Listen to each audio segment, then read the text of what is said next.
ধেয়ে আসছে ঘূর্ণিঝড় মন্থা, চিন্তায় কৃষক থেকে মৎস্যজীবী সকলেই। কোথায় এই ঘূর্ণিঝড়ের ল্যান্ডফল হবে তা নিয়ে সাধারণ মানুষের তো চিন্তার শেষ নেই। তো চলুন আমরা আজকে লাইভেই দেখে নেব যে এই ঘূর্ণিঝড়ের প্রভাব আদৌ পশ্চিমবঙ্গ এবং বাংলাদেশে পড়বে কিনা। এখানে যা দেখা যাচ্ছে তাতে মোটামুটি এই মুহূর্তে এটি হচ্ছে এখানে চেন্নাই, পুদুচেরি এই সমস্ত এলাকাগুলোর মোটামুটি কাজ বরাবর আছে এবং পরবর্তীতে আমরা দেখে নেব লাইভের মাধ্যমে যে এই ঘূর্ণিঝড়টি কি আদৌ পশ্চিমবঙ্গ বাংলাদেশের দিকে যেতে পারে।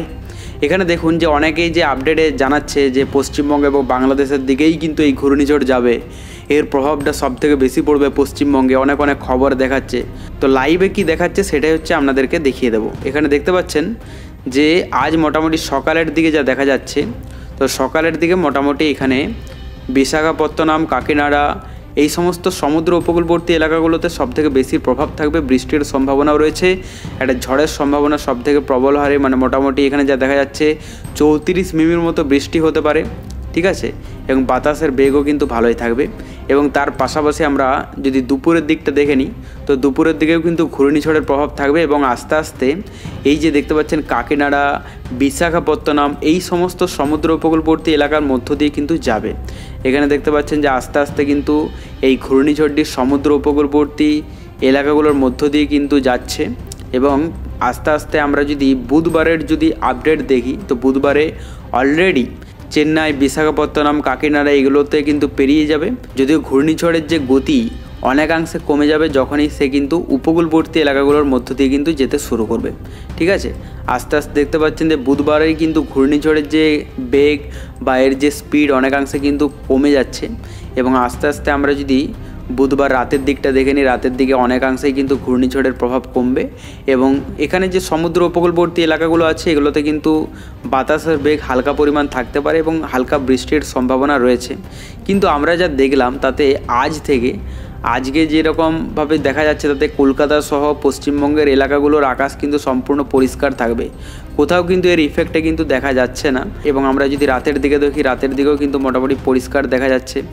বুধবারের যদি আমরা আপডেট দেখে নিই, তো বুধবারেও দেখুন এখানে কলকাতা সহ আশেপাশে মানে পশ্চিমবঙ্গের কোথাও সেরকম সম্ভাবনা নেই, শুধুমাত্র এখানে খড়গপুর, চাকুলিয়া, এখানে জামশেদপুরে হালকা ইফেক্ট থাকবে, বৃষ্টির সম্ভাবনা নেই বললেই চলে।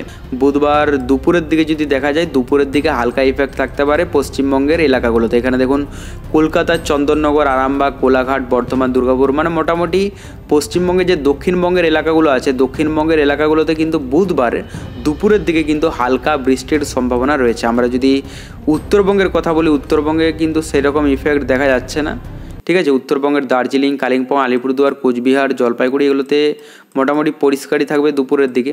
রাতের দিকটা দেখে নিই, রাতের দিকে যা দেখা যাচ্ছে তাতে মোটামুটি এখানে খড়গপুরে হালকা ইফেক্ট থাকবে। এখানে দুর্গাপুর, বাঁকুড়া স্পেসিফিক কিছু এলাকা আছে যেগুলোতে হালকা পরিমাণ ইফেক্ট থাকতে পারে, খুব ভারী বৃষ্টির কিন্তু সম্ভাবনা দেখা যাচ্ছে না। বৃহস্পতিবারে আমরা যদি দেখি, বৃহস্পতিবারে যা দেখা যাচ্ছে তাতে পশ্চিমবঙ্গের বেশিরভাগ এলাকার আকাশ কিন্তু পরিষ্কার থাকবে, কিন্তু উপরের দিকে যদি দেখা যায় এখানে মালদা, সাহেবগঞ্জ, ভাগলপুর এই সমস্ত এলাকাগুলোতে কিন্তু হালকা ইফেক্ট থাকতে পারে বৃষ্টির, ঠিক আছে। এটা হচ্ছে বৃহস্পতিবার সকালের দিকটাই বললাম। আর দুপুরের দিকে যদি কথা বলা যায়, দুপুরের দিকে কিন্তু আবারও কিন্তু হালকা ইফেক্ট পড়তে দেখা যাচ্ছে পশ্চিমবঙ্গের এলাকাগুলোতে। তো সেই রকমভাবে ভারী বৃষ্টির সম্ভাবনা নেই। আর ঘূর্ণিঝড়ের ইফেক্ট যে বিভিন্ন নিউজের আপডেটে দেখা যাচ্ছে সেটা তো পশ্চিমবঙ্গ এবং বাংলাদেশে দেখতেই পেলাম না। মানে পশ্চিমবঙ্গ এবং বাংলাদেশে এই ঘূর্ণিঝড়ের কোনো রকম প্রভাবই কিন্তু পড়তে দেখা যাচ্ছে না লাইভে। এখানে যা দেখা যাচ্ছে তাতে হালকা ইফেক্ট থাকতে পারে বুধবার, বৃহস্পতিবার পশ্চিমবঙ্গের কিছু এলাকা, উত্তরবঙ্গে সেই রকম বৃষ্টির সম্ভাবনা দেখা যাচ্ছে না। ওকে, তাহলে এই যে বিভিন্ন আপডেটে যেটা দেখা যাচ্ছে তাহলে কি বলবেন। আর বাংলাদেশের কথা বলতে গেলে বাংলাদেশে এখানে মোটামুটি আজ সকালের দিকে বাংলাদেশের কোথাও সেরকম বৃষ্টির সম্ভাবনা নেই। এখানে যে সমুদ্র উপকূলবর্তী এলাকা আছে মহেশখালী, চট্টগ্রাম, টেকনাফ এগুলোতেও কিন্তু সম্পূর্ণ পরিষ্কার আকাশ দেখা যাচ্ছে। পাশাপাশি এখানে লালমোহন, কলাপাড়া, মঠবাড়িয়া এগুলোতে কিন্তু পরিষ্কার আকাশ থাকবে। দুপুরের দিকে যদি বলা যায়, দুপুরের দিকের মধ্যে সেরকম বৃষ্টির সম্ভাবনা নেই।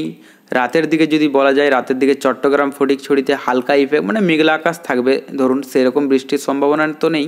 এখানে বৃষ্টি মোটামুটি 1 মিমির নিচে মানে হাফ মিমির মতো বৃষ্টি হবে, বৃষ্টির সম্ভাবনা নেই বললেই চলে, মানে হালকা মেঘলা আকাশ থাকতে পারে।